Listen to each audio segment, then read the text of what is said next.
As an acoustic guitar geek, you're likely on a tone quest for that magical acoustic guitar. You know, the one that where you strum it, you're like, whoa, what just happened? Yes, that guitar.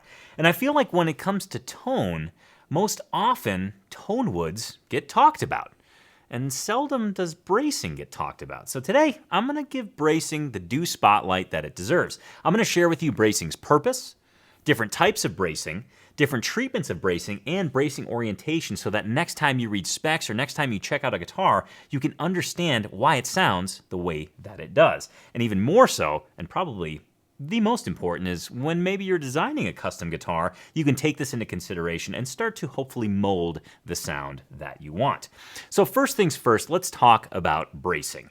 Why is it even there? Well, we don't see it, so it's kind of hard to pay attention to it, but it serves a very important purpose because without bracing, our guitars would explode, literally. If you look at this top, it's extremely, extremely thin. I mean, really thin. And if you put 80 to 100 pounds of string pressure on this top would crack, fold in, belly up, belly down. It would basically fail, which is why bracing is employed. Bracing allows the top to be as thin as it is, but it gives it some structural integrity so it doesn't fail under the physical pressure. Furthermore, bracing balances that line between a rigid top yet a flexible top so it can vibrate. So ideally, bracing is light yet rigid, so it can provide the structural integrity yet still allow for vibration and sound production. So that's the purpose of bracing, but there's not just one way that bracing is done. Bracing is done in a variety of ways, and I'm going to go through 4 of the most popular ones right now. First up, we have X bracing. And X bracing is, well, just like this. You can see the X formed by the 2 long braces, and that provides a large amount of structure, as well as the tone bars across the lower bout. The other bracing pattern I want to mention is Taylor's new V bracing. Now, I want to say this isn't the first time we've seen this bracing pattern, but I will say that this is the first time a major manufacturer has employed a bracing pattern that is as new and as cutting edge as this. You can see it's vastly different from X bracing. It has 2 long tone bars that run down the center, and then kind of some tone bars that run off the sides a little bit. And what I think this bracing pattern is so good at is providing that rigidness, that stability down the center where all the string pressure is, but allowing the sides or the surrounding of the top to kind of vibrate freely, much like a speaker cone. Next, I want you to look at fan bracing. Now, this is one of those kind of exceptions because fan bracing is nearly never used on a steel string guitar because of the string pressure. Most of the time, you'll see fan bracing employed on classical guitars or guitars that use gut strings. You'll see that there's no real distinct tone bars except for the kind of all the fans that run on that lower bout. And that is the reason that fan bracing is used is because classical guitars are under much less pressure. Gut strings or nylon strings don't exert nearly as much pressure as steel strings do, so you can get away with a much lighter bracing pattern, which is why a lot of classical guitars sound so lively. They're so responsive because they're actually not braced that heavy.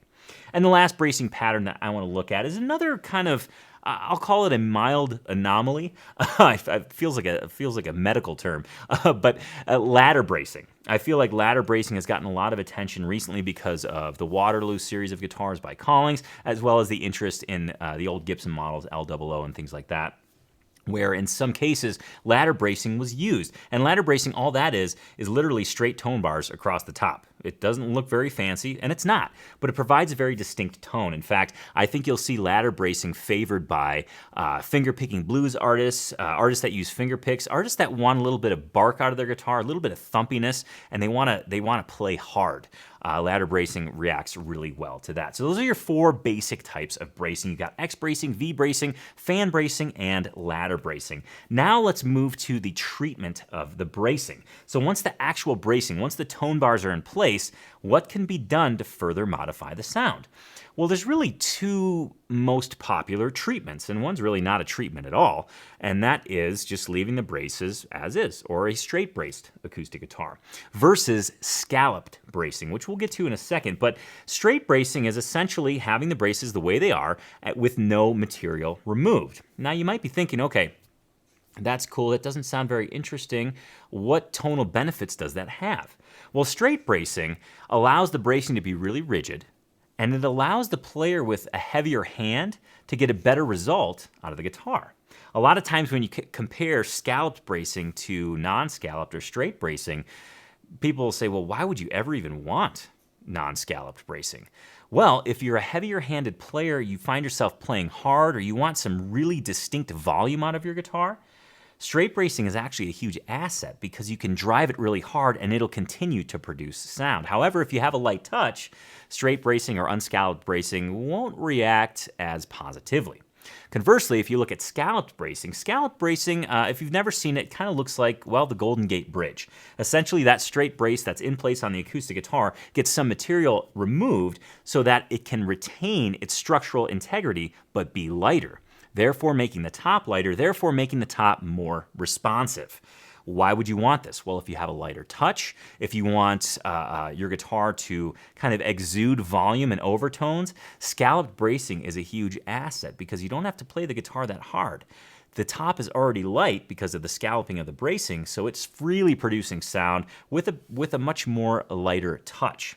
Now, again, there can be some cons to scallop bracing because if you are a heavier-handed player, if you hit it too hard, it has this built-in compression. It can only give so much, and if you play it too hard, you'll notice kind of this diminishing return.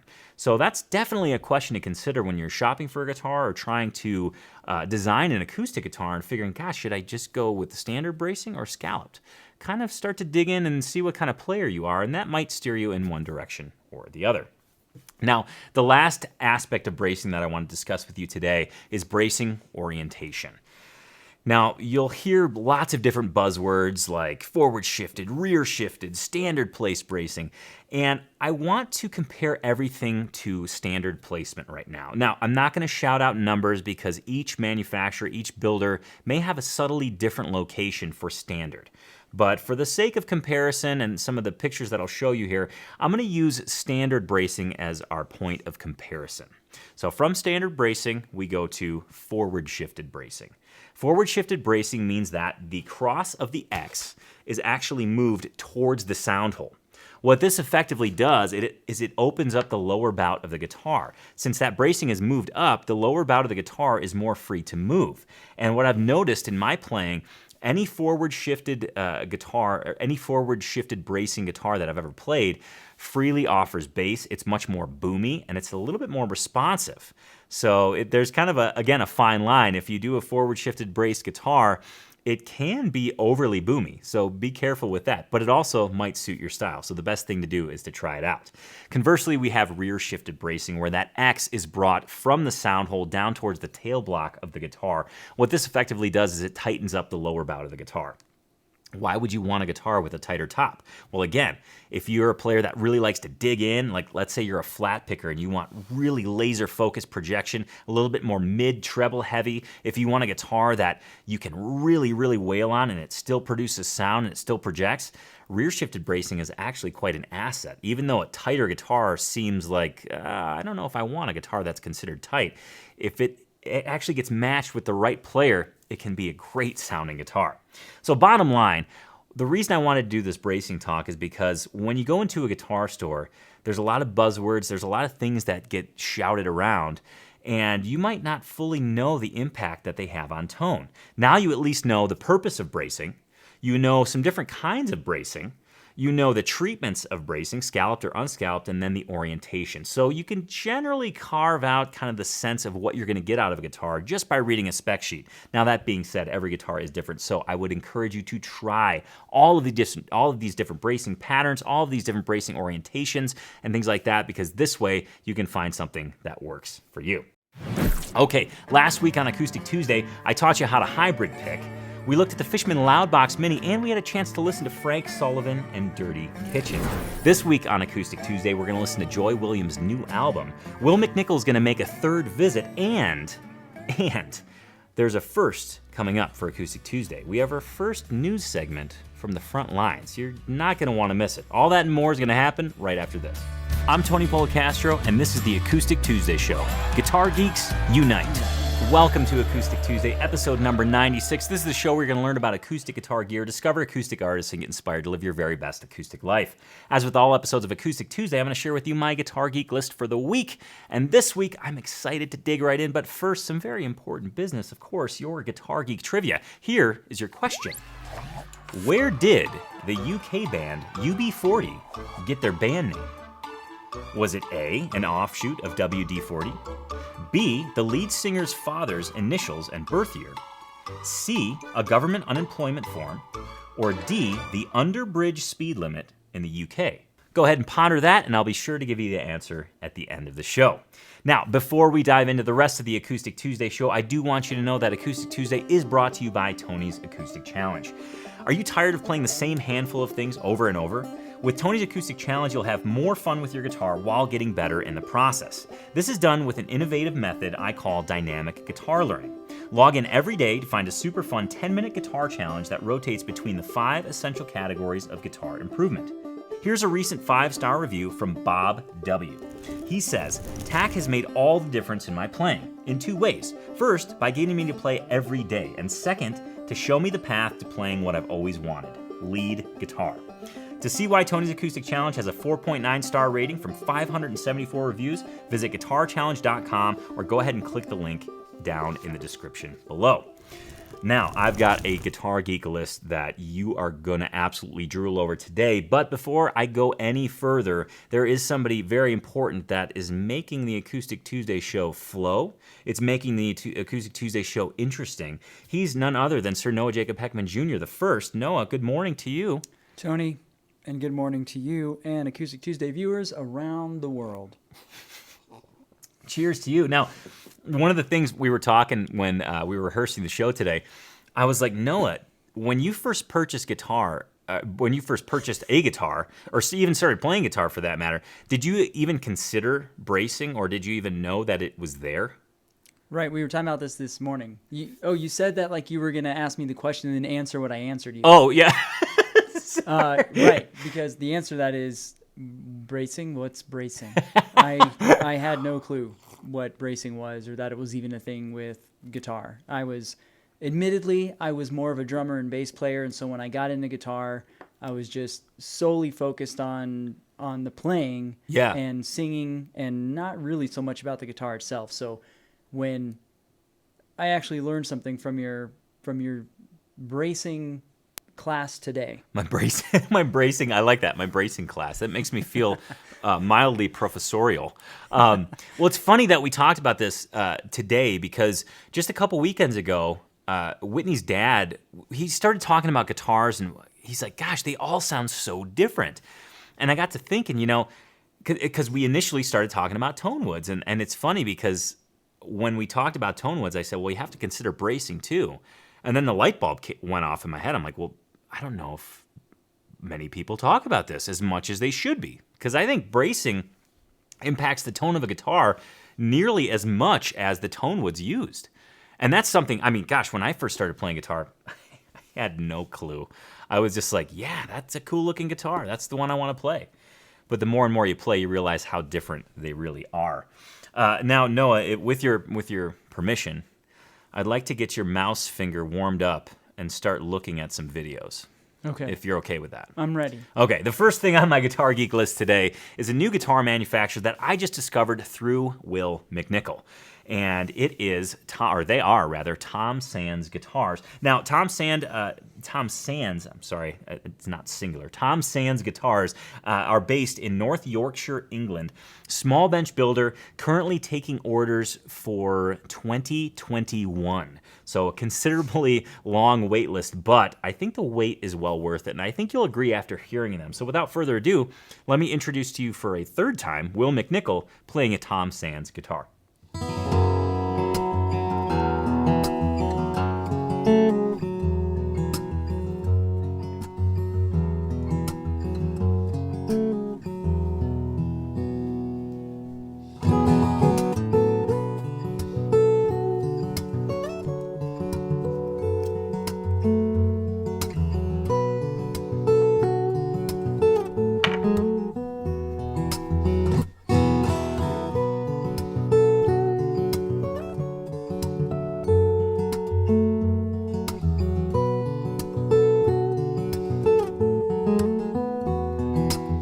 think you'll agree that the guitars sound incredible, and they look gorgeous. Now, between the tone woods actually used on Tom's guitars and some of the aesthetic touches, I think you'll see as we go a little bit further here, there's some accents on the back and also the rosettes. I want to specifically look at the rosettes of these guitars because a lot of times he'll use metal for the rosettes. In fact, there was a copper herringbone used on one of the guitars I was looking at on his website, and I just thought, that's brilliant. It's just elegant, it's subtle, it's simple, and it's just classy and gorgeous.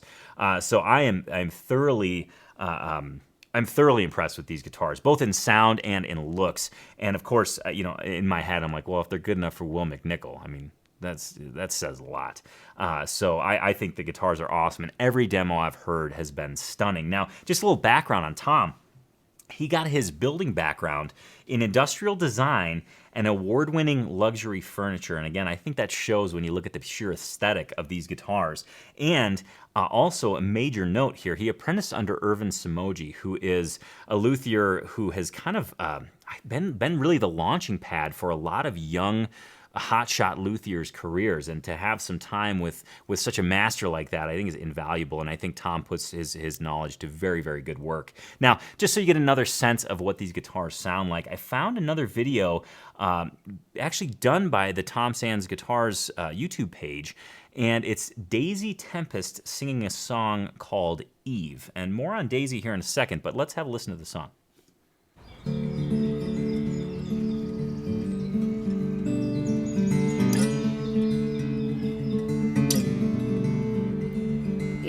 She was perfect with her roses free of thorns. The time upon your hands can breed a paradise of scorn. And earth she still would tremble, but her insides would be burned like a stone that never tells a tale, 'cause she's never overturned.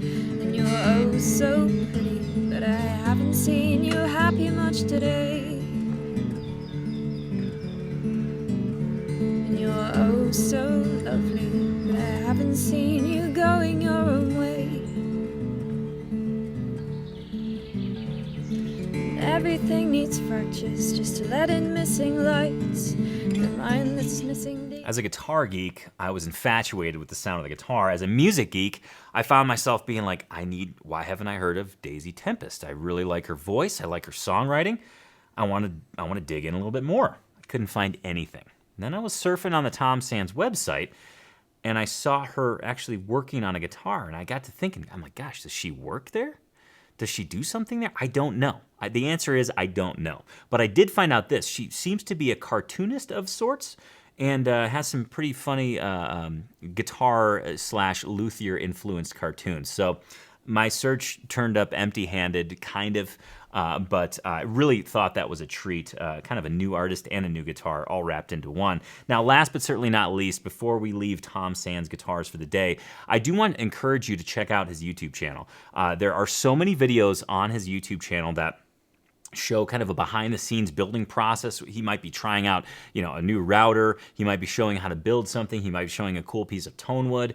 He also has a ton of videos on specific models that he's built, and that alone is hours worth of your time. I mean, I'm telling you, just pour yourself a nice glass of bourbon, sit down at night, and just watch one after the next and be inspired, because the guitars are stunning. But he also does this segment called The Week This Week. Now, I don't know if this is a regular segment. It seems to be maybe once a month, maybe once a week. I'm not totally sure. But he kind of goes over what he's been working on for the week, what's done, what's getting shipped out, and what's in process. And I found one that I want to share with you. So without further ado, here's Tom. That was rubbish. Welcome to the week this week. Stay there. Oh my goodness! Model S, Italian spruce, fiddleback mahogany, Wenge neck, finished, done. This thing kicks ass. Really pleased with it. It's going to be going out to Singapore pretty soon, unless somebody snaps it up before then.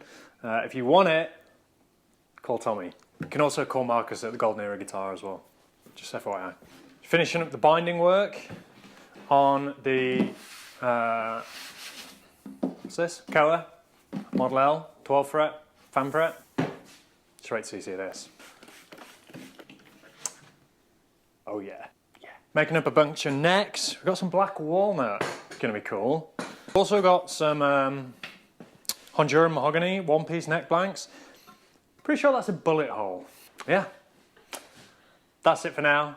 See you next Monday. To learn more about Tom Sands and his beautiful guitars, please visit acousticlife.tv/AT96. You're going to see links. You can watch those full videos. You could get a link right to his website. And again, I want to encourage you to check out his website. There's some stunning photographs on there and some really cool shots from inside the shop. Furthermore, if you dug the Tom Sands guitars and you're thinking, I like this small bench luthier stuff, I want to encourage you to check out episode number 50 where we featured Beauregard guitars. Definitely a small bench luthier that if you've not heard of him or maybe have just heard the name floating around out there, do a deeper dive because Mario Beauregard builds some amazing instruments. I had a chance to try Antoine Dufour's and I was like, whoa. And again, that was episode 50. For those of you diligently taking notes during the show. Now, speaking of the show, I want to know what you think of the show, so please leave a comment below. And please, if you have not yet subscribed to the Acoustic Life YouTube channel, it's super simple. Just go hit that red subscribe button, and don't forget to click that little gray bell. That'll give you a notification of each and every new video that gets released, so you don't miss out on any of the guitar geeky goodness. And one more very important favor that I have to ask of you. I want you to help other guitar geeks discover the show. And the easiest way you can do that is to simply like the Acoustic Tuesday show. As you're watching it right there on YouTube, hit that thumbs up button because that lets the YouTube robots, people, who knows, it lets them know that, hey, guitar geeks like this show. We should share this with other guitar geeks. So the more likes, the more guitar geeks get united, and that's the whole point of the Acoustic Tuesday show in the first place. So again, leave a comment, let us know where you're tuning in from. Please subscribe if you haven't already, and don't forget to like this episode. Or past episodes for that matter, if you really, really liked them. Now, moving on, this is an Acoustic Tuesday first. We are creating history here together, you and I. This is exciting because we have our first news segment. Yes, from the front lines of the acoustic guitar industry, I'm going to put us in somewhat of a rocket ship, and I'm going to take us all the way to Las Vegas so we can visit Brendan from Heartbreaker Guitars and his trusty pal, Toby. So without further ado, here's Brendan. Thanks, Tony. Hey guys, what's going on? It's Brendan from Heartbreaker Guitars, and I am in the Heartbreaker Lounge with my pal, Toby the Beagle here, and we are reporting from the front lines of Acoustic Tuesday, all small bench luthier news that you need to know. So first off, McPherson Guitars. McPherson's got a brand new carbon fiber series that's coming out, so we're gonna hit on that. Second, we've got Loudon Guitars. Everybody's clamoring for the Sheeran Loudon guitars. We're gonna update you on that. And finally, Santa Cruz Guitar Company. We've got a killer collaboration with two legendary luthiers coming from Santa Cruz, California. So we'll update you on that as well, guys. So sit back, relax, and enjoy the show. Okay, guys, starting off with McPherson Guitars. By now, you've probably all heard about the carbon fiber series that they do. They're incredible, indestructible, weatherproof. You can take these things anywhere. So they've got two patterns currently. They've got the standard original pattern. They've got the honeycomb pattern, which recently came out it was about a year ago. I think they released it at NAMM. And finally, they've got the brand spanking new one, which is the basket weave pattern, and it's really cool. McPherson Guitars is just doing a fantastic job with their carbon fiber series. I do recommend checking them out. And next on deck, we've got Loudon Guitars. Guys, by now you've probably heard that George Loudon has come up with a brand new, inexpensive design called the Sheeran model that he built in conjunction with recording artist Ed Sheeran. Anyway, it's based on two different sizes. We've got the W or the W size and the S size, a little bit bigger than the Wii. This is the one that you actually see Ed Sheeran playing all the time on stage. Anyway, these guitars are ranging between $800 and $1,200, a far cry from the $4,000, $5,000, $6,000 price tag you normally see with Loudon guitars. And let me tell you guys, I don't know how he did it, but George Loudon has delivered an incredible guitar for, again, $800 to $1,200. Amazing. In order to cut costs, basically what he's done is he's done a laminate back and sides instead of the solid wood.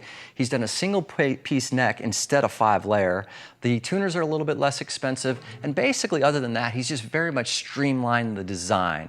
But it's really exciting news because they're being built in Ireland where his team and his crew can oversee all aspects of production. So guys, this summer, look out for the Sheeran guitars by George Loud. Okay guys, and I've saved the best for last. I've got a huge story coming out of Santa Cruz, California. We've got legendary luthiers Rick Turner of Rick Turner Guitars and Richard Hoover of Santa Cruz Guitar Company have collaborated to come up with a twin set of guitars that they are building for NAMM Release 2020. And man, this is exciting, you guys. We've got the classic Rick Turner Model 1 made famous by Lindsey Buckingham and a Santa Cruz Guitar Company fingerstyle guitar. Now this is not the fingerstyle edition right here, but that's the guitar they're going to be using. They're going to be building them in tandem with similar specs, similar tone woods, and the name of the guitar is going to be called Legends 100. Okay, the 100 represents the 100 years of luthier experience that the two of them put together have had in their lifetime. And man, this is going to be a cool project, you guys. So look out for Legends 100 from Rick Turner Guitars and Santa Cruz Guitar Company coming next winter. And speaking of Santa Cruz Guitar Company, Richard Hoover has just let us know that they're releasing a whole new set of strings. The Santa Cruz Guitar Company guitar strings have been a huge success, and now they're releasing 3 new styles: the Dadgad, the Baritone, and the 12-string, all coming soon. So do look out for the new strings from Santa Cruz Guitar Company. Guys, it's Brendan and Toby the Beagle signing off from Las Vegas, Nevada. Go Knights, go! And we look forward to connecting with you next time. Thanks for watching. Back to you, Tony. All right, I want to thank Brendan and Toby for putting together such an awesome news report. And I have to say, I'm so excited about this because a little birdie told me we might be getting our monthly news report from those two fine folks, Brendan and Toby, and everybody else from Heartbreaker Guitars for that matter. I think they do a fantastic job. And I have to say that if you're in the market for a custom-built acoustic guitar, if you're in the market for some of these small bench luthiers that we talk about, Heartbreaker Guitars has a stellar offering. So please check them out online, heartbreakerguitars.com. Give Brendan a call, tell him you saw him on the Acoustic Tuesday show, and just talk shop with them because the guy is a major guitar geek. We've been sharing emails about this news segment, and it's like, I mean, it's literally a you know you're a guitar geek when. You know you're a guitar geek when you're trying to design a news segment for the Acoustic Tuesday show, and you just go off on these tangents about guitars. So again, please contact Brendan. And to learn more about Heartbreaker Guitars, we actually featured them way back on episode 40 of Acoustic Tuesday, so you can check that out as well. I think you'll be super impressed with what they have to offer. And they even do like open mics there, and they're just right. They're always on the cutting edge of new stuff. And I'm so excited. In fact, those McPherson carbon fiber guitars, I think those look awesome. The patterns that they use, I think they look stunning. Yeah, I like the honeycomb. I like the honey. I was like, ooh, that's pretty awesome. And then also that kind of collaboration between Rick Turner. I'm sorry, not Rick Turner. Yeah, no, it is Rick Turner and Santa Cruz Guitar Company, like the combined lutherie experience. I'm super pumped. So I can't wait to hear from Brendan next. And again, thank you to everybody at Heartbreaker Guitars for being part of the Acoustic Tuesday family. Welcome. Now, next up, I've got an artist that I cannot wait for you to hear, and your Guitar Geek trivia answer is coming. But first, Noah notified me, he looked at me, and he held up 3 fingers, and he said 3. And I was like, what? And he said, you've said without further ado 3 times. So there's a new drinking game with Acoustic Tuesday. As soon as I say without further ado, you just got to take a slug. Now, Noah did say he's going to edit them out, I think, but I'm not sure. I can't tell if he'll be able to. I guess you'll just have to wait till it airs and you watch the episode. Every time I say it, it's like I say it and I'm like, oh gosh, I want to say something different. Well, let's move on to the Artist of the Week. This week's Artist of the Week comes from Athelstane, Wisconsin. Well, not the artist, the recommendation does. The recommendation comes from Athelstane, Wisconsin, from my father, Steve P. And I got to tell you, this recommendation came in a very interesting form. I got an email, and it said the subject was Joy Williams. I don't know if we have enough time for you to share this email. Well, it's yeah. I mean, it was pretty verbose, I have to say. It said, "Have you heard Joy Williams' new album?" No hi, no like salutation, no sign off. And that was the subject line too, wasn't it? So anyways, I want to thank my dad for recommending Joy Williams because I knew of Joy Williams, obviously from the Civil Wars. She was half of the duo that was the Civil Wars, John Paul White and, of course, Joy Williams. And she branched out on her own, and I knew of some other solo stuff that she did, which we'll get to a little bit later, but I didn't know she was releasing a new album. And here, back in May 2019, fairly recently, she released this album entitled Front Porch. And just so you get a sense of what the vibe is of this music, let's listen to, I think it's song 1 on the album, entitled Canary. Yes, in the cavern, there's a darkness that can't be blind. And when it's every man for himself, no one's getting out alive. But I will not shut my eyes up. I will not fall aside. Canary in the mine. Now, Joy is originally from Santa Cruz, California, and I believe she now lives in Nashville, which explains the connection to the bass player that I keep seeing. More on that here in a second, but this new album by Joy Williams is entitled Front Porch, and check it out. Front Porch was produced by Kenneth Pattengal from the Milk Carton Kids, from the Milk Carton Kids, and I thought that was a cool connection too to another previous Acoustic Tuesday artist. Now, Front Porch is the album title, but it's also the name of probably my favorite tune on the album. There's this part in the chorus that I love. She drops to a minor. It's hard to describe, and it's not as fun to listen to when I try and describe it. So here's actually the song, Front Porch by Joy Williams. If never you find what you're looking for, come on back to the front porch. Say my name through the screen door. Come on back to the front porch. Whatever you've done, it doesn't matter. 'Cause darling, we're all a little splintered and battered, but the light is on. What you waiting for? Come on back. Come on back. Needless to say, I was super excited to dig into this album, and I continue to be excited each and every time I go through the album. And I started listening to it on Spotify, then I ordered the vinyl, as, proper guitar geek does. And then I was like, I got to get some YouTube videos for the show, so I'll just dig up some cool videos and share them with you all. And the first thing, I pressed play on the first one I see, and I said to myself, Sam! Now, that might not mean anything to you, so let me explain. So Sam Howard is playing bass in all these videos, and I'm pretty sure he may have played bass on the recording. I actually didn't check the liner notes.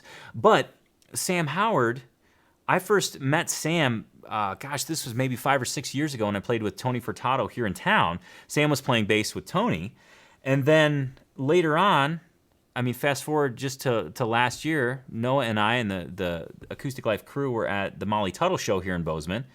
And I look on stage and I go, I'll be damned. There's Sam playing bass with Molly Tuttle. And it's a good thing because when I tried to talk to Molly afterwards, I just could only talk to Sam because I was just, major fanboy. Anyways, and then I'm watching Joy Williams stuff and I'm like, oh my gosh, Sam. So Sam, I'm looking forward to what you have cooked up for us next.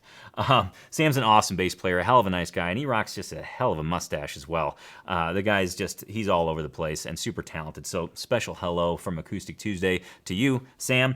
And last but certainly not least, I've got another song that I thought was really cool because I actually liked Sam's playing in this particular song. So let's listen to the tune When Creation Was Young.